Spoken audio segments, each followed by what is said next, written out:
Assalamualaikum warahmatullahi wabarakatuh. Perkenalkan, nama saya Titian Aprilia Darwis. Saya dari program studi akuntansi kelas 4E Fakultas Ekonomi dan Bisnis Universitas Hairun Kota Ternate. Di sini saya akan menjelaskan sedikit mengenai metode analisis konten. Langsung saja, metode analisis konten adalah teknik penelitian untuk membuat inferensi yang dapat diandalkan dan valid dari teks, baik tertulis, lisan, atau visual, ke dalam konteksnya.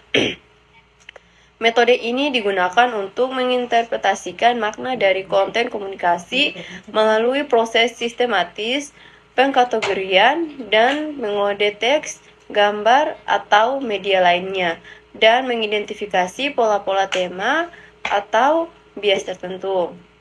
Analisis konten dapat diterapkan dalam berbagai disiplin ilmu, termasuk ilmu sosial, psikologi, media, studi komunikasi, serta pemasaran dan riset pasar.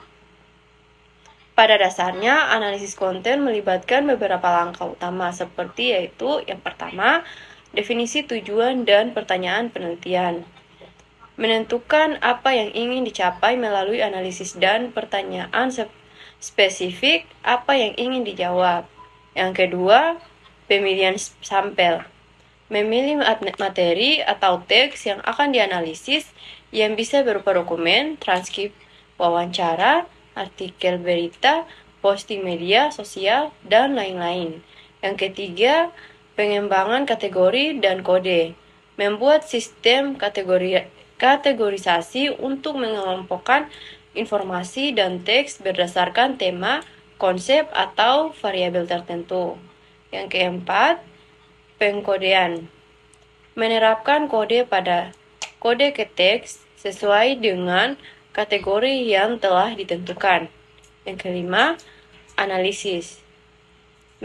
Menginterpretasikan data yang telah dikodekan untuk mengidentifikasi pola, tema, atau hubungan. Yang keenam, kesimpulan. Menarik inferensi dari data yang dianalisis dan menjawab pertanyaan penelitian. Metode ini dapat diterapkan secara manual atau dengan bantuan perangkat lunak analisis data kualitatif. Analisis konten memungkinkan peneliti untuk mengukur frekuensi tertentu dari kata-kata atau konsep, mengidentifikasi hubungan antara konsep, dan mengembangkan pemahaman tentang pesan dan makna dalam teks. Ini berguna untuk mengeksplorasi persepsi, sikap, dan nilai yang dikandung dalam berbagai jenis komunikasi. Tujuan dan manfaat analisis konten. Tujuan analisis konten yaitu yang pertama, interpretasi.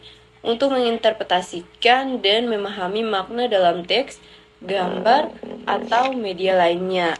Yang kedua, kualitifikasi. Mengubah data kualitatif menjadi kuantitatif, memungkinkan analisis statik pada teks atau media. Yang ketiga, mengidentifikasian pola. Mengidentifikasi pola, tema, atau tren dalam komunikasi.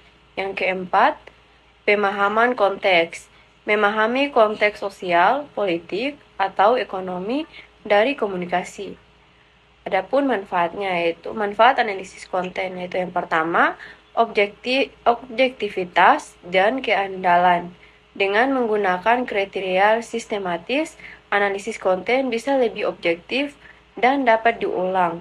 Yang kedua, fleksibilitas. Dapat diterapkan pada berbagai jenis data dan dalam berbagai disiplin ilmu. Yang ketiga, wawasan mendalam. Membantu memahami konteks, sikap, nilai, dan persepsi yang mendasari teks atau media. Yang keempat, kemampuan untuk menganalisis komunikasi masif. Itu dapat digunakan untuk analisis besar data dari buku, artikel, media sosial, dan lain-lain. Mungkin itu saja penjelasan dari saya. Apabila ada kekurangan kata, saya mohon maaf. Wabillahi taufiq wal hidayah. Wassalamualaikum warahmatullahi wabarakatuh.